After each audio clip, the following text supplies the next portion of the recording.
Is my hair still slightly damp because I took a shower like 2 hours ago? Yes. Are we ignoring it? Yes. Is this me refilming the intro because I've changed this whole entire vlog?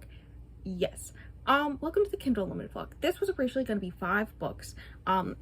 Serpent and the Wings of Night, that one. Flawless, The Housemaid, Friend Zone, which I was at the point where I decided I was actually not going to read Friend Zone, so that's fine. And then Local Woman Missing, which I am currently reading. Now, then I realized, 1, I'm running low on time before I go on vacation. That's kind of an issue.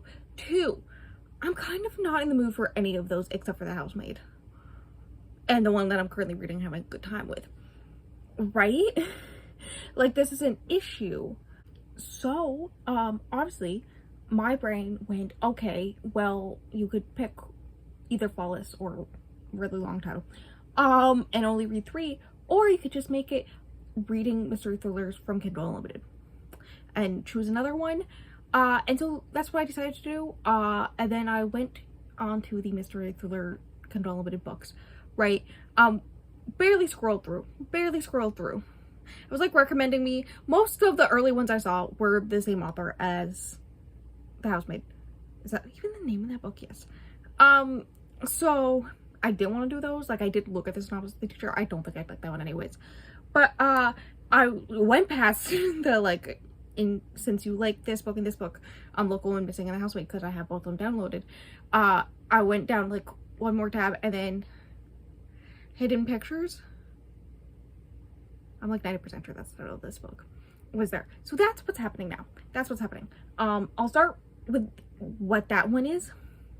Right? That is a book that I've been low-key really wanting to read for a good few months now. Like, I think I had it on my TBR before that, but like recently my really desire to read that book has gone higher than normal, and I really want to read it. And it's about this woman who is house sitting this kid that she's like really close with. It's like shortly after she gets out of rehab, right?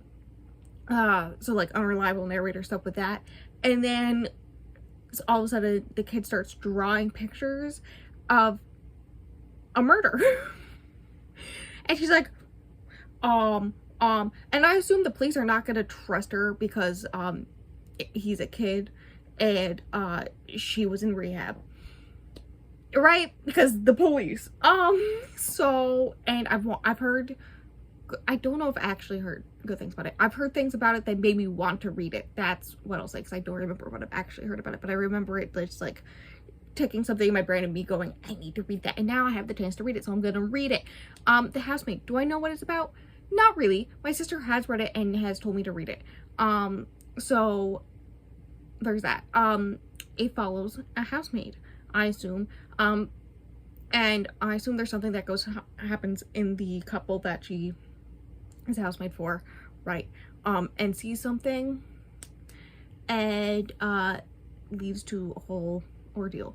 I assume that's what that one is. I think the 3rd one just came out in that series. I did contemplate just doing the 2nd one also for this vlog, but then I was like, what if I don't like the 1st one then? And then Local Woman Missing, the one I'm currently reading. I am 27% of the way through. I am loving it. I'm having too good of a time. This is the perfect book for me right now because I've been only solely reading high fantasy romance, and romance recently. And while I have loved a good chunk of those, I've also been very really not liking a lot of them, right? And so a mystery thriller to come through and just like shake up the whole system that's going on, it's just a good time. It's a good time. You have technically 4 main characters. It's 2 parts. The first part is 1 chapter that is something like 40 pages or something like that, that follows Delilah. The whole premise is that one day a woman goes missing, and then a short while later another woman and her daughter goes missing, right? The daughter is Delilah.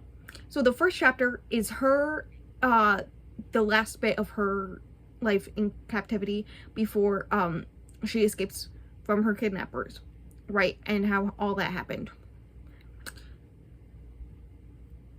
Which, the way it's written, it's really well done, right? And then part 2 is split into 3 parts. None of them Delilah's chapters, which I was like, that's a little rude to my girl Delilah, but okay. You follow 3 POVs in part 2, but also they're all different portions in time during this ordeal. There's Meredith, who is Delilah's mother, who is confirmed dead. They found her body shortly after she went missing, and the autopsy found that it was like self-inflicted wounds, right? And she had a note saying that Delilah is safe, don't go looking for her, right? Which is a little suspicious. That's a little weird, being as they just found Delilah and she definitely has signs of like being abused and malnourished and whatnot, right? So that's, so Delilah's Meredith's chapters are, as far as I can tell, March and possibly April as well. I haven't gone that far. Which is important because she goes missing in May.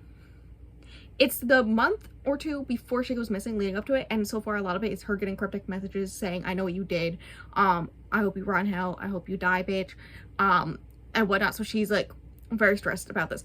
It's very funny reading her chapters and her being annoyed that her husband is worried about her safety, not because of any of these messages, because she doesn't tell him, but because like he's worried about his wife's safety in general, being a woman who goes into cities and walks alone sometimes due to work issue, like because she's a doula part-time, and so sometimes hospitals are in the middle of cities and they've got scary parking garages or walking the streets at night in cities and whatnot, and he's worried about her, so he like makes it so they have tracking apps so that they can find each other if something happens and all this stuff, right? It's funny her being annoyed by that, knowing, right?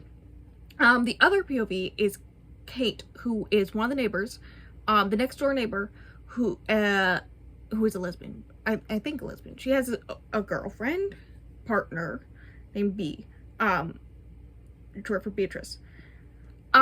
So she's at least a little gay, right?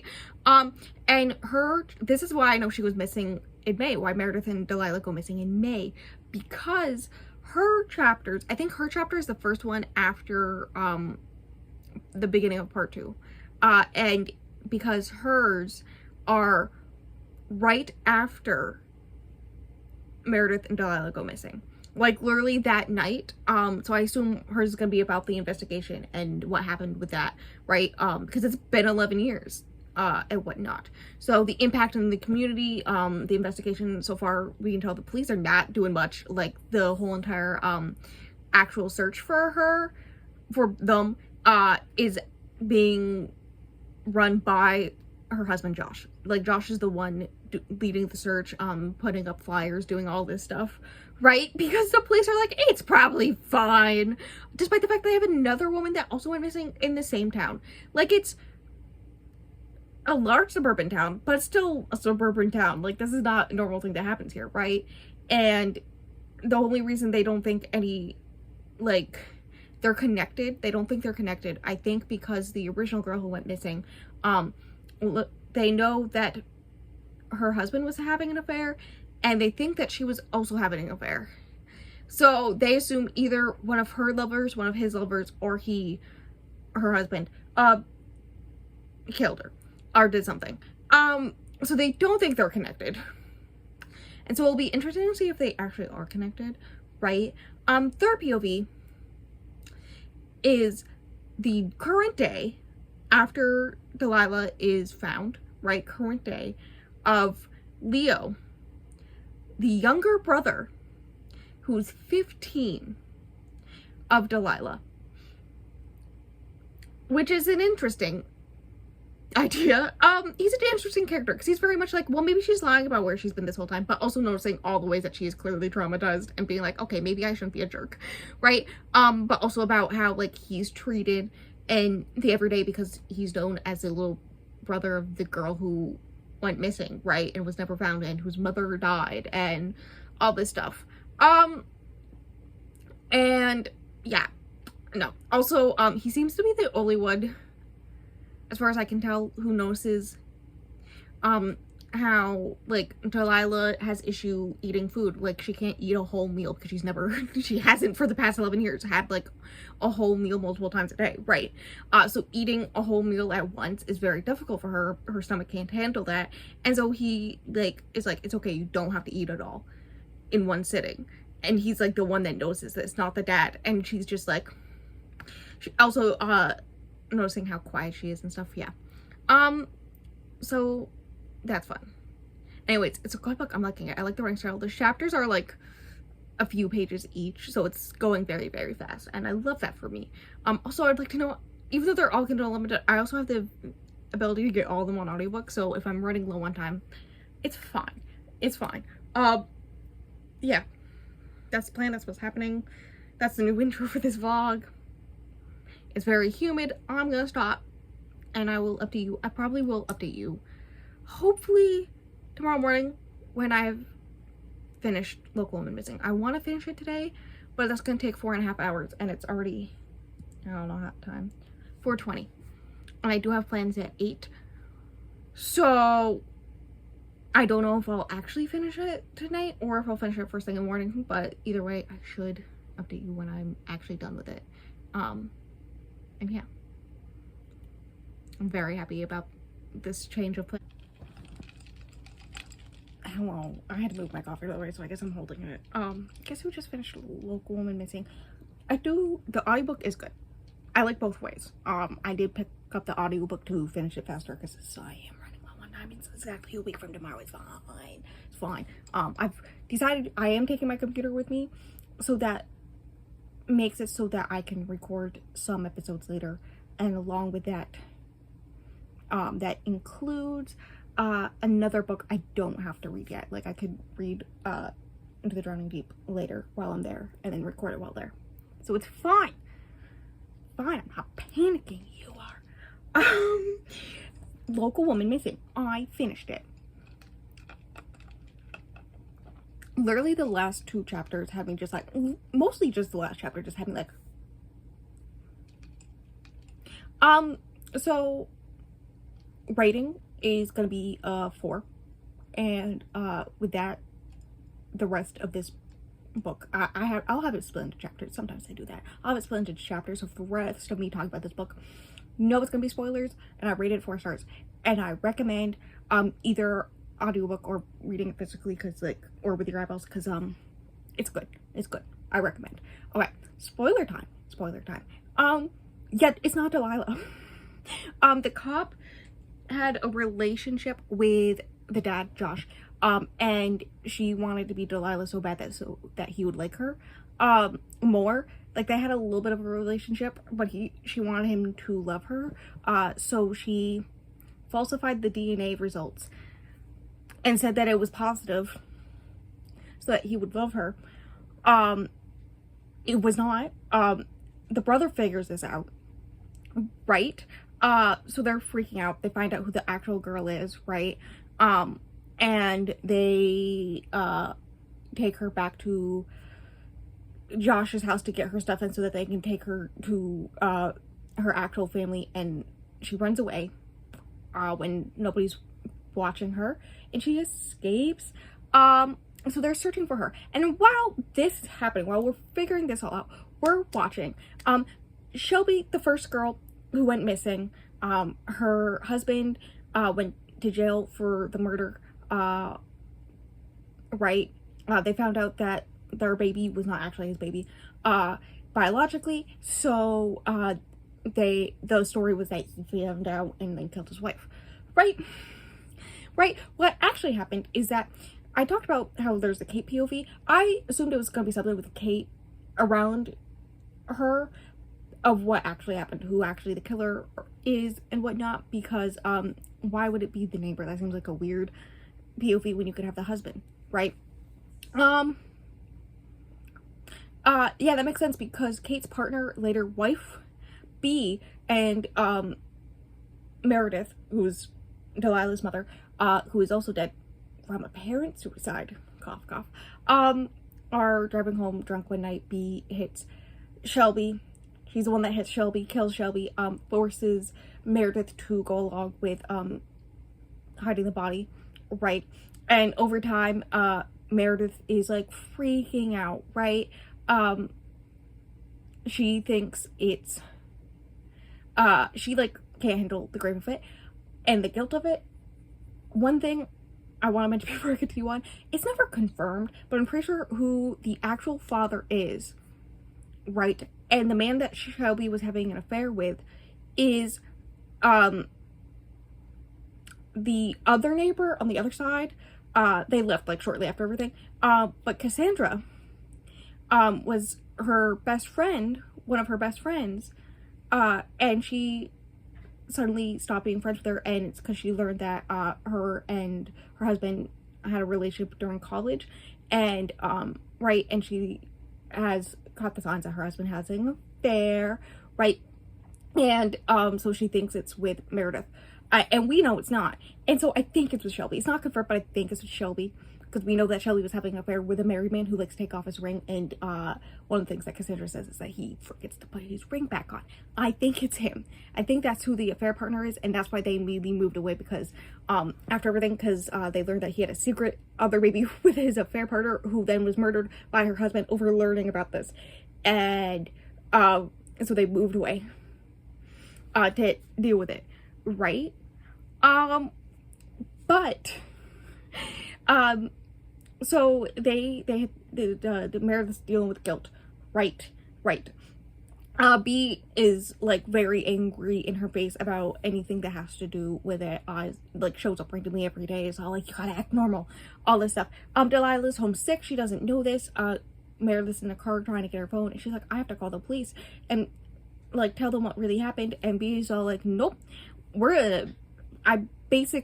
confirms that she framed the husband, and eventually whacks her upside the head with a hammer. But Delilah's there, seeing it happen, right? So when Meredith wakes up, B takes her into a hotel room and kills her, making it look like apparent suicide. Saying, I'm sorry, please forgive me. Bitch, shut the fuck up. Meredith didn't know what happened to Delilah. I thought Delilah was gonna be dead. I really did, because in the time that all this was happening, we know that they were having construction at their house, so I thought like Delilah, the police were going to be looking for the girl who they thought was Delilah but isn't, whose name is actually Corey, and they have dogs looking for her. In the process, they find a dead body in the floorboards or something from when they were having construction. I thought that's what was going to be happening. No, they try to go search for Corey in B's music studio in the back, which is basically a shed that's soundproof. And she's all like, oh yeah, let me go get the key, being all suspicious, and then disappears, runs away. They break down the door, find Delilah in the attic, alive. Fucking alive. They find, the people who kidnapped Corey, who we thought was Delilah, and they get arrested. Shelby's husband gets set free, despite being falsely in prison for 11 years. And the only family he thought he had not being his family. God, that poor man. And eventually they catch B as well, right? And Leo and Delilah and Josh are a happy family, and Kate sometimes is with them, right? Helps them out. It's like she joins them as like their fourth member, honorary fourth member, because like, oh my god. The only time she talks to me after everything, she calls her up in prison, and she's all like, why would you do this? And she says, like, what were you expecting? Like, to just keep her there forever? And she says, I didn't mean to do it. It was an accident. I didn't want to hurt any. It was just an accident. It, like, spinballed into this crazy thing. I didn't mean to hurt anyone. And Kate's just like, but you did. You hurt everyone. And then hangs up on her, which is iconic. Yeah, the revelation, I thought it was gonna be something to do with Kate, related to Kate and B. I really did. Had a little inkling in the back of my mind that was like, it has to be with them, because why else would it be their POV? Right? Like, they have to be important. Also, suddenly there was no Kate POVs after they found Meredith's body. There were no more Kate POVs until the last chapter. I was like, okay, there's something to do with Kate or B, and they did something. Yeah, it was B. I still was a little shocked. It's a good book. I recommend. 4 stars. The next book I read will not be for this. The next book I read for this, maybe Hidden Pictures. I don't know, maybe The Housemaid, because I don't have the audiobook for that one. I do have it for Hidden Pictures, and it's pretty short, so that one should be easy. But yeah, that's that. I finished book. I did book. I'm sweating because the fan is off. So I'm gonna go turn the fan back on and read probably the last book I have to read for the podcast. Oh my god. To get the podcast done with. So exciting. We love that. Until later when I update you next. I don't know when that's gonna be. It'll be at some point. Hello, hi. It is 7 p.m. and I just read all of Hidden Pictures in one sitting. Yeah, this was a good choice. Let me start off by saying the trans and racial issues, I can see why people have issues with how it's handled. I can definitely see that, right? Like it's one of those ones where it feels like it's the views of the characters, not like the book, but like technically none of it's refuted. Like, you know it's wrong, but like, especially the trans one, right? I don't think I ever really talked about this one is about, right, in the intro, because I didn't know much. So Mallory is I think she's 21-year-old addict. She's 18 months sober, right? And she, through her sponsor, gets a job interview to be a nanny for this 5-year-old named Teddy. His mother, Caroline, works at the VA hospital with addicts, right? So she understands, right? And then Ted works in IT, right? And Mallory moves into their backyard garden shed place, where she can, like, that's where she lives, right? And she sets up a life and all this stuff. She falls for this neighborhood kid, right? They kind of start a thing. She has a cute relationship with Teddy, the kid, right? And Teddy draws a lot, but and including in these drawings, I took some photos of them, right? They have these picture of like a girl screaming and all this stuff, and eventually it's described as his imaginary friend, and then eventually he starts drawing pictures of her being choked to death and whatnot, and you're like, oh my god, right? And then pretty fast, suddenly the drawings are like a professional is doing them, not a 5-year-old. That's weird. That's suspicious. Ghosts. The answer is ghosts. It is ghosts. Yes, I did feel the horror. I did feel the horror. That's one other complaint that I saw that I was like, hello, are we the same people? Because I definitely felt spooked on more than one occasion when she sees Teddy drawing the pictures while being possessed by the ghost, right? And the one thing we know about Teddy, or one of the first things we learn about Teddy is left-handed. So when she sees Teddy, all white eyes, unmovable, clearly possessed, drawing with his right hand, nope,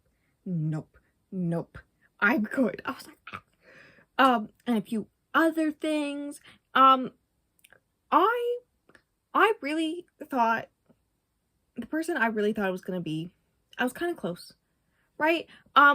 There's this legend of this girl who moved from the UK to America post World War II, right, to live with her cousins, was living in the shed in the backyard, right? And then one day she goes missing. Oh my god. There's like blood everywhere. Oh no. And so she thinks that is the ghost. And so it's her trying to figure out what happened to her, why she's sending these messages to Teddy, through Teddy, so that they will stop, right? While also every time she tries to explain it to Teddy's parents, they just gaslight her into thinking it's her addiction affecting her brain, or it's her doing, and well, a mix of that, and it's her doing paralleling her relationship with her younger sister who died shortly before she got addicted to drugs, right? Yeah, this is where I get into spoiler territory. Just know that I am rating it 4 stars. I really liked it. Honestly, if it wasn't, the trans stuff at the end felt a little icky. I think it could have been done a little better than it was, and if it was, it probably would have been a 5-star, honestly. But because that, it's gonna be another 4-star. Let's go. So, you know, that's that. I'll have it split up into cards, so like from this point on, spoilers for this book, right? Just know that the writing is really well done, and I do recommend reading with your eyeballs, because like the audiobook's good, but the ebook, and I assume the physical book too, has like the actual pictures in it, drawings, so I recommend you at least dual read it, right? But it's a good book. I recommend. Okay, spoiler territory. You can just skip ahead to the housemaid chapters, right? I thought the whole time it was gonna be Ted. He around halfway through started being a little creepy.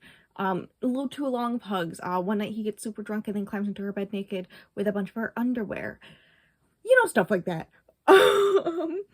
And throughout the book, I wasn't the biggest fan of Caroline.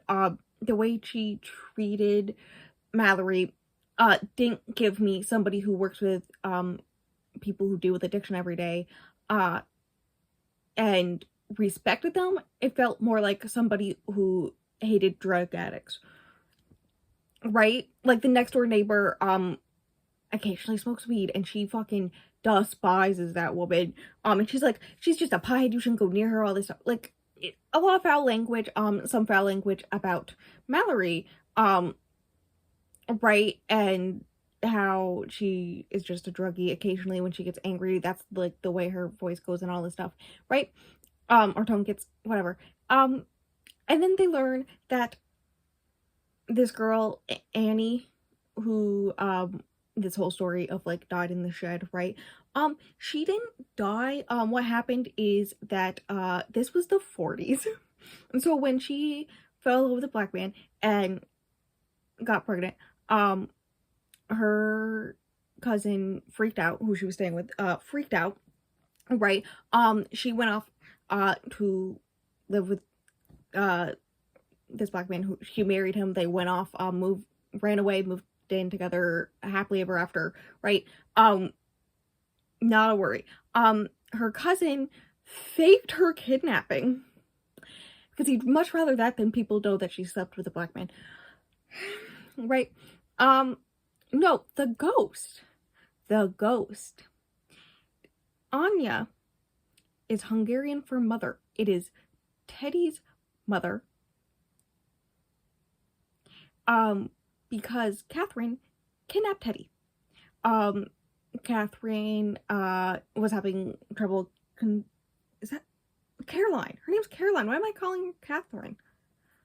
Caroline was having trouble conceiving. And so every day she would like walk by this park, and, Marguerite, yes, that's the name of Teddy's actual biological mother. She would paint there every day, right? And Teddy would be, sitting there watching. One day Teddy runs off, and Caroline notices this and goes after Teddy. And then it just expects to like just have like nobody will notice, right? It won't be an issue. Like the mother doesn't even care about her perfect child. This is where I should bring up the trans issue. Teddy isn't Teddy. Teddy is Flora, right? Marguerite does notice, comes after her child. They had previously gotten in a spat, right? Because basically Caroline went up to her one day randomly in the park and was like, oh, you're a horrible mother and all this stuff, right? But she didn't speak much English, so she didn't understand her, and there was a yelling match. So she sees this random woman who's already yelled at her in the park with her child in the middle of the woods, walking her child away from her. So she obviously gets angry and goes to fight her, and we already know Caroline has this very powerful taser, tases her. She apparently has this brain issue, and so basically is kind of like having a seizure or something. And so she's all like, oh no. And then chokes her to death. And is all, when she tells the story to Mallory, and she's like, it was an accident. And Mallory's like, bitch, what the fuck? Right? Just trying to keep her talking, but being like, what the hell? How do you accidentally choke someone to death, right? So that happens, right? And then takes Flora home with her to Ted, explains everything to Ted. She did briefly hide the body. And she expected, because she's just an immigrant, she's probably just a maid, nobody will notice her missing, right? Except she didn't know that, Marguerite's brother is, like, actually, like, this big important guy, right? So he, does this whole entire search for his sister, right? They eventually find her body, and now they're trying to find this child, and they're trying to find, like, a 2-year-old girl. So, Caroline decides to cut off all her hair and dress her up in boys' clothes and, pass her off as a boy, to hide the fact that, they kidnapped this child, right? And then, of course, Marguerite starts, haunting her child, trying to, like, protect her, right? All this stuff. And, Caroline knows this what's happening. She's all, like, freaking out. And so she's like, okay, this is what we're gonna happen. We're gonna hire a druggie, because druggies, we can just, like, gaslight this person into thinking they're crazy and they're the ones doing all the drawings and doing all this weird stuff. And then maybe Teddy will be more focused on this new person and not Anya, the ghost. Because that's what he calls her, because Anya is Hungarian for mother, right? So yeah, that was basically the plan. And then she plans to kill Marjorie. Mallory. Why did I call her Marjorie? It's Mallory. My brain. Tries to kill Mallory. Ted switches out the drugs and stops her, and then is all like, I'm gonna take you away from here because I love you and we're in love. And then Caroline's like, you dumb idiot, shoots him.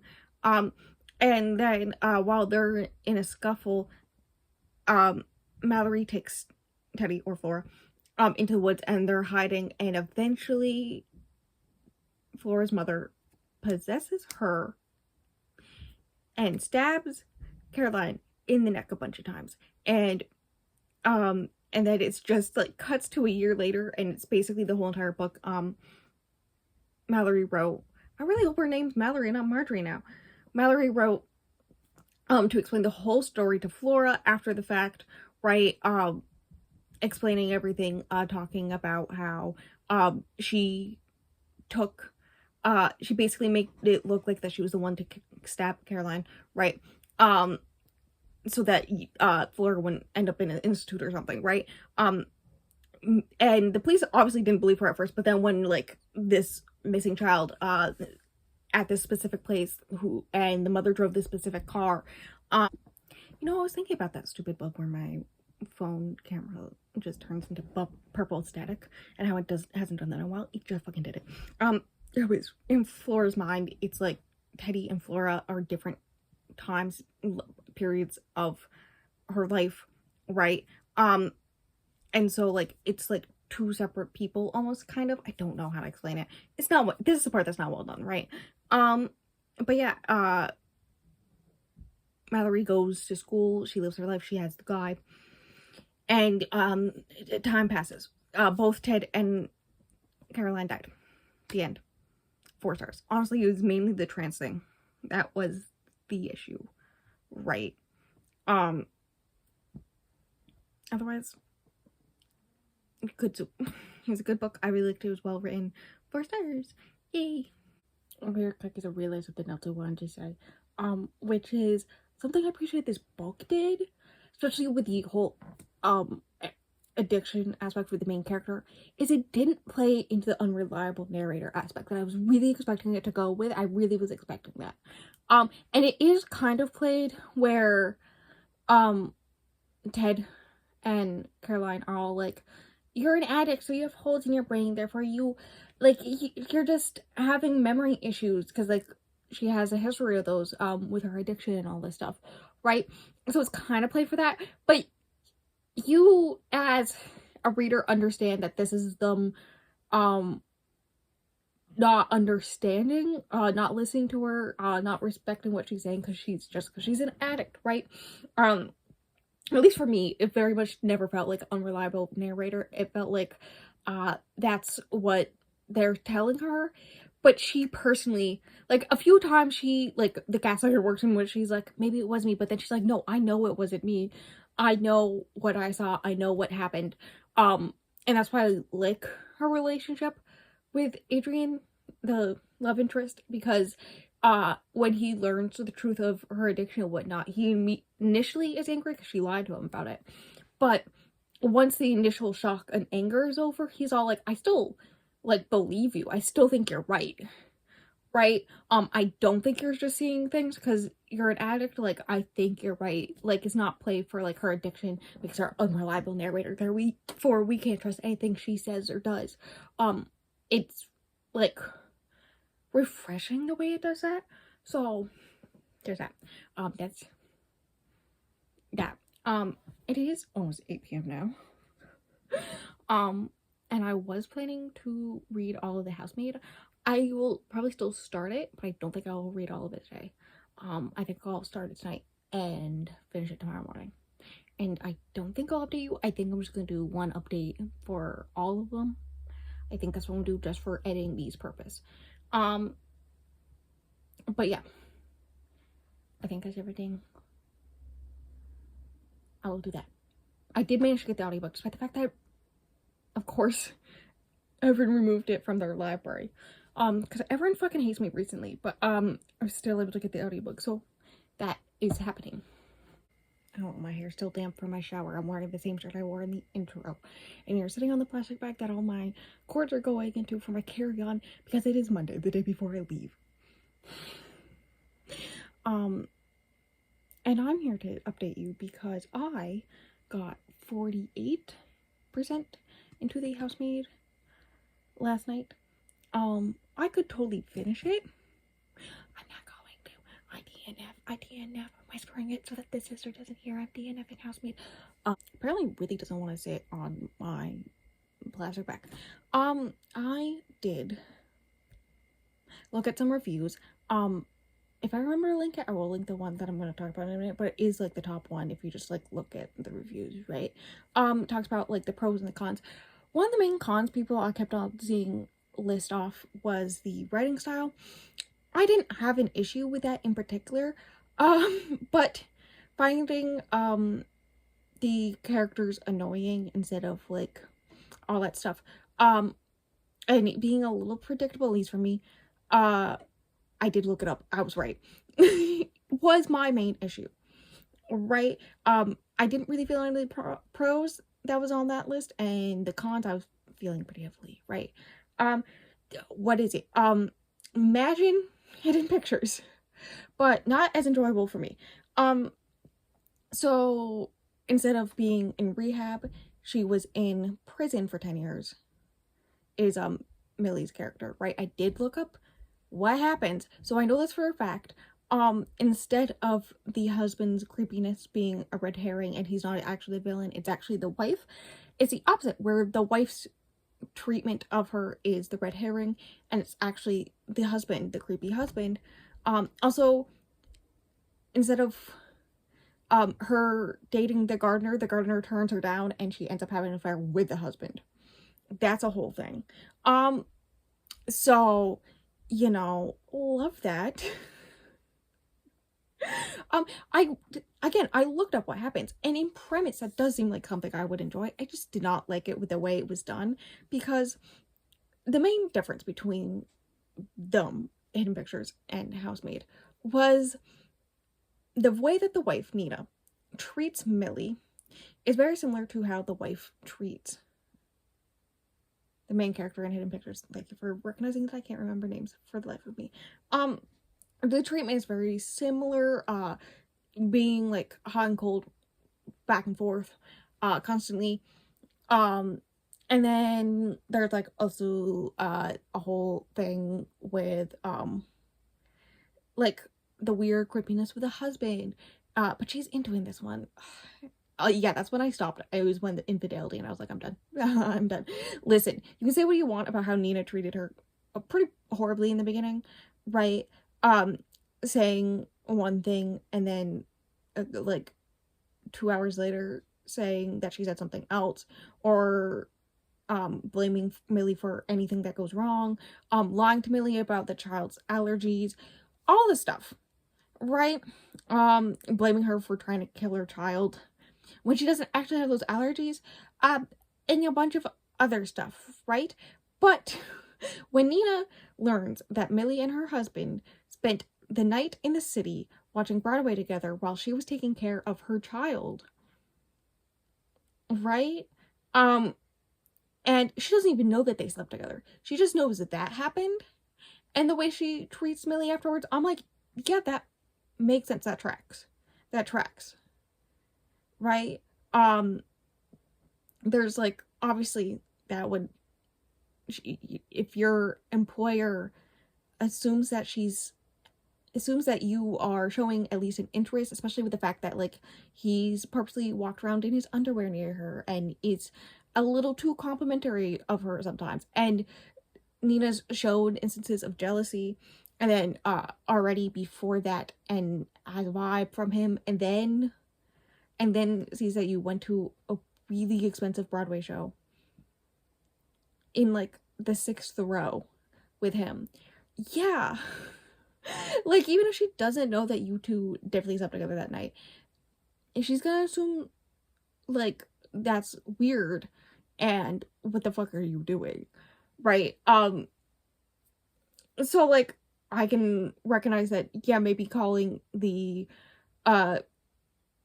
security on her employee at the grocery store who happens to be an ex-criminal so that she has a panic attack right in the middle of the grocery store over it is a little too far, but also I get it.